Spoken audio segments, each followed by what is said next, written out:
अल्हम्दुलिल्लाह कोई 14 साल से हम लोग ये ऑर्गेनाइजेशन रन कर रहे हैं।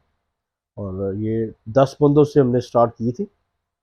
उसके बाद दोस्त वगैरह शामिल होते गए और आज अल्हम्दुलिल्लाह अल माइदा ट्रस्ट जो है 23 दस्तरखानों पर 2500 से ज़्यादा लोगों को डेली फ्री खाना खिला रहे हैं।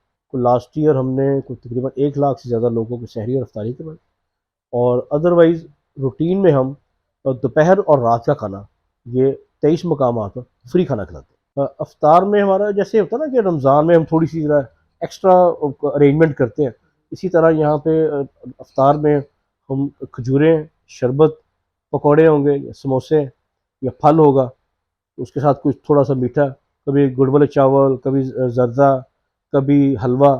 और इसके साथ डिफरेंट जो है मेन मेन कोर्स है, जैसे बिरयानी है, मुर्ग चना है, ये चिकन हलीम है, इस तरह की चीज़ें हैं। और शहरी में हमारी महदूद चीज़ें हैं, जैसे पराठा है उसके साथ दही है, या पराठा है उसके साथ चने हैं, और पराठा है उसके साथ सालन है।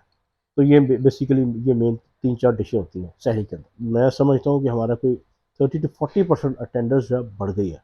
अच्छा, सिर्फ इसमें यह है कि मेहमानों की तादाद नहीं बढ़ी, मेहमानों की जो कैटेगरी है वो भी मुझे चेंज होती नज़र आ रही है। पहले हमारे पास जो मेहमान आया करते थे वो थे मिस्त्री, मजदूर, पेंटर, सेलमैन, सिक्योरिटी गार्ड, इस तरह के।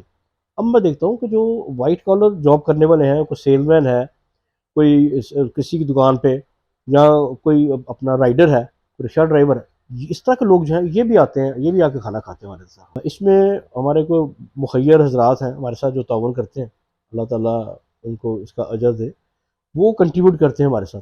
और ये जो हमारे तेईस दस्तरखान है, मोस्टली हमारे दोस्तों ने इनको स्पॉन्सर किया हुआ है।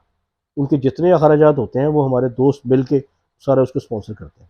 सर ये तो हमारी जो कॉस्ट है वो तकरीबन 30 to 40% इंक्रीज़ कर गई। अभी बड़ा हमारी हर चीज़ बड़ी सिंपल है, खाना वाना जो होता है बड़ा सिंपल सा है। और हमारे यहाँ पे एक है कि हम कोशिश करते हैं कि अपनी जो ओवरहेड है उसको मिनिमाइज रखें।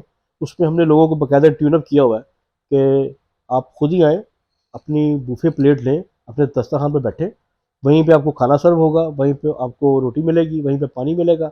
आप खाना खाएँ, खाना खाने के बाद आप उठें, अपने बर्तन वॉश करें, बाकायदा वॉशिंग एरिया हमने बनाया हुआ है। वॉश करें और उसको प्रॉपर जगह पर स्टैक करके फिर आप जाएँ। तो इससे हमारी जो ओवरहेड कॉस्ट है वो रिड्यूस होती है, और एक सुन्नत है नबी पाक की कि अपना काम खुद करना चाहिए, वो भी पूरी हो जाती है।